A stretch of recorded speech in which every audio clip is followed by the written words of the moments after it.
Thank you very much, Manoj.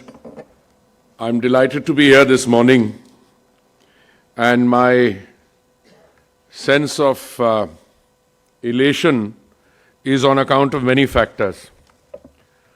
One, I think that whenever the government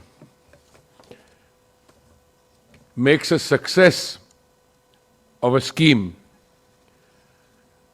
the government's success quotient, if I may define it as such, is dependent on the enthusiasm and participation of not just the stakeholders, but others who are in the overall ecosystem. Let me try and explain this somewhat convoluted thought of mine. You know, when the Honorable Prime Minister launched his flagship missions in 2014,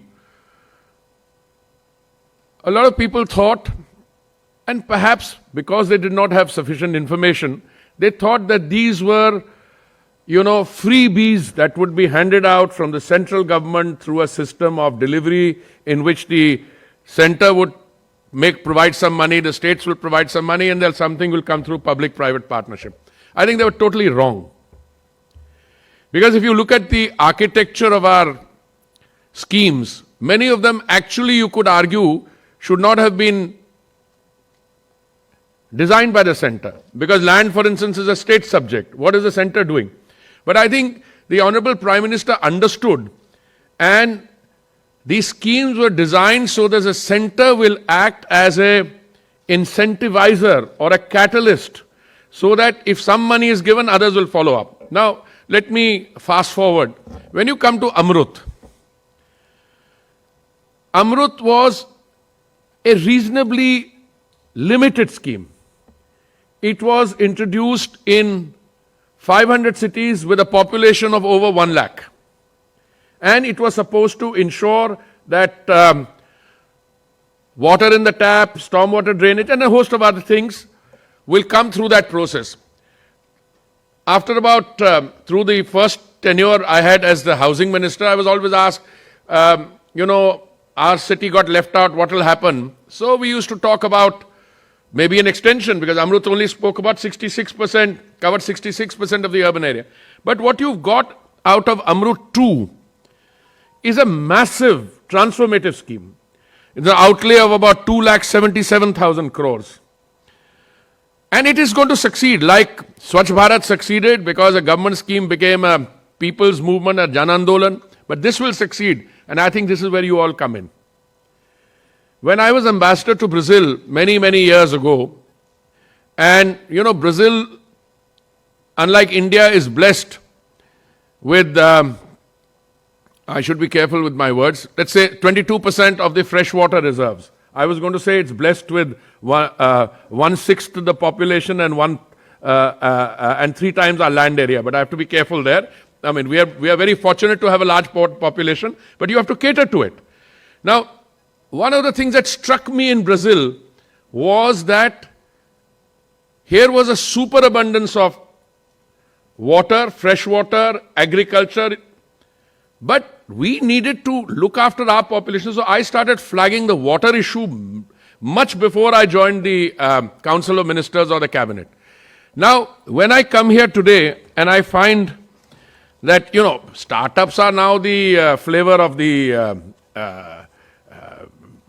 season. I had some statistics which, by the way, I'm not using my talking points, so you can still put them out because they're excellent talking points, but I thought I'd interact with you rather. I was looking at the number of unicorns we've had, and I just couldn't believe my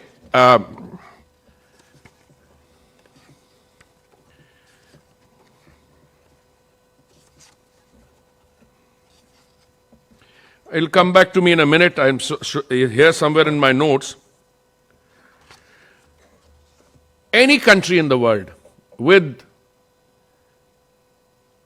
our challenges, or which has technology and has people using technology, would be proud of these figures. But what is it that we are hoping to do through this interaction today? Now, I don't know, I was not here for the earlier part, and I'm sure you've covered some of the things, but what I 3 unicorns.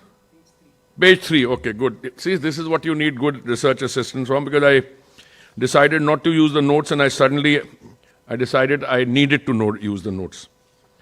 Yeah. Between 2011 and 14, we created only 1 unicorn every year. This figure rose from 2015 onwards. We had 4 new unicorns in 2015, 8 new in 2018, 9 new in 2019, 10 new in 2020, and a whopping 42 new unicorns in 2021. My God, when I saw this figure this morning, I can tell you, I have seen a lot. I spent 39 years in the Foreign Service, I've traveled a lot. But when I saw these figures, I was just startled. And I said, look, there is something. And I'll share another experience with you. And this water issue and I want to come back because there's some very good points which I think what our cities need to do. That's my experience there. But before I come to this, I've been through several experiences in my life. One is an experience which is a purely inward-looking government experience. That we in government know what is good. We in government know what is best for you. We in government will tell you when we are ready, and we are not ready to tell you everything. That is one experience. The other experience is you put everything in the public domain. That there is no such thing as classified or anything. And I find that over the decades that I've been in some job or the other, I find that whenever you're interacting with younger people, you have a pendulum swing which goes. When my daughter went to a very famous university, I once asked her, how's it going? Do you have a lot of friends? She said, yes, but we don't talk about work. So I said, why? He said, for the fear that I might give an idea away. My God, that is when you are really, innovating with a thought a minute, then you are, because, no, it's not that they will keep the idea to themselves as the government sometimes does, Manoj. Sorry. I mean, you put in a lot of years, Tara's also put in years, but I put in more years. No, they will take the idea and then have a startup. So what I'm saying is that, look, I think it's fantastic. My experience has been that whenever you're with younger people, you're interacting in an open mode, and you let them give you the ideas, but don't say, I'll take your idea and I'll make it my office note. No, that's not going to work. Because what will happen in that case is that you will end up sending a proposal which is half-baked. By half-baked, I mean, because I haven't thought the idea through. I just want to show off that I've got his idea, and then So my advice to all my colleagues is, let's have a discussion. You run with the idea. And run with the idea, I'm telling you, today I'm very convinced, in all the issues, certainly in respect of the Housing and Urban Affairs Ministry, it's not going to run without the stakeholders. Because the stakeholder will be able to tell you when to change it. And it's not going to run without people taking technology and using technology to do that. Most of our successes have been due to technology. Earlier, all our schemes used to be based on paper, budgetary provisions would be made, nothing would happen. But where does a startup come in? And what do I think these objectives which can be readily met? I don't know, you probably have covered all this. One, that Indian cities need to maximize freshwater resources and optimize transportation, distribution and input losses. I mean, it's a point some of my colleagues would have. I spend a fair amount of my time these days, and the people may not understand it, saying, what are we doing with our water bodies? And I think Amrit 2, that way is a very special thing, because it is going to produce something which is unique in the country for the first time in terms of, water security, in terms of how people will no longer have to,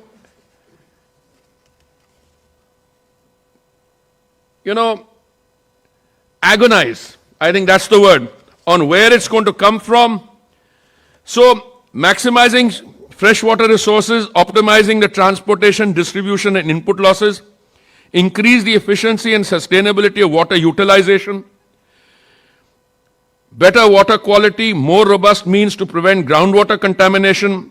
Indian cities need to find solutions to scientifically treat wastewater, increase reuse water consumption.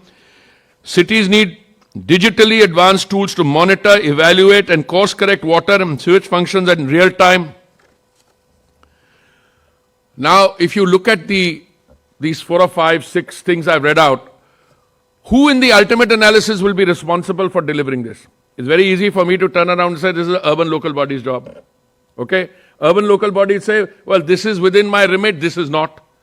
So, this is where I think all of you come in.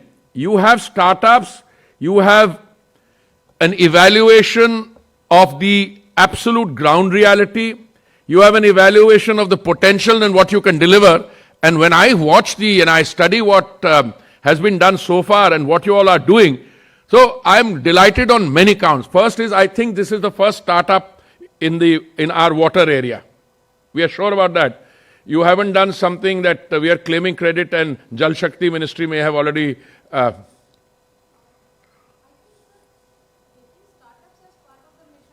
That is our mission. That is our mission, so it has to be the first. So, I'll tell you, you guys will get extra. So, what you have to do, government body, startups, industry, whether it's incubation or funding or other things, you please remember, we are not only partners with you, but we will actually and actively support you in all ways that we can. That's the message I want to give you.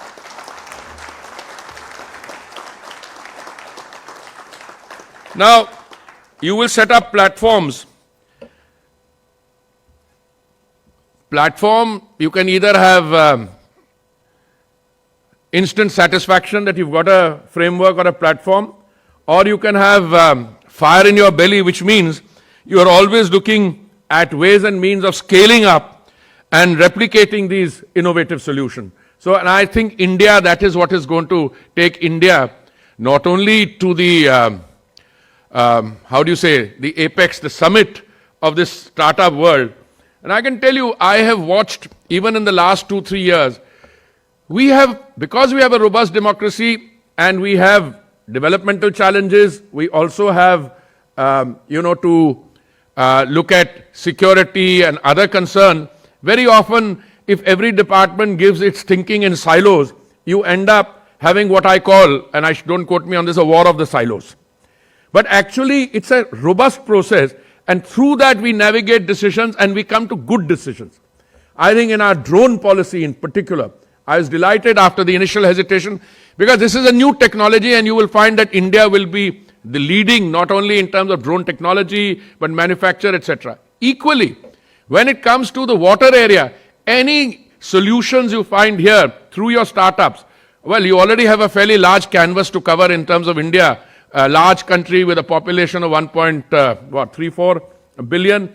But I would say something more. You look at the kind of countries which could use your technology and your, innovative ideation and solution. I think the world is, I'm looking at my friend here who's now dealing with the NI, National Institute of Urban Affairs of this UN. I mean, I think you should take some of our youngsters, those who have the inclination, put them on South-South development platforms. By South-South, I mean, you just have a international webinar, organize something, let them demonstrate their solution. It will help them in securing, even greater amount of financial support and backing. But more than that, it also showcases what really, truly good ideas and innovation can do in terms of solving not only India's problems at all. I'm sorry, I've already spoken longer than I had intended to, but as I said, I'm delighted to be here, and I look forward to interacting with you not only in the next few minutes here, but also as we proceed. Thank you very much.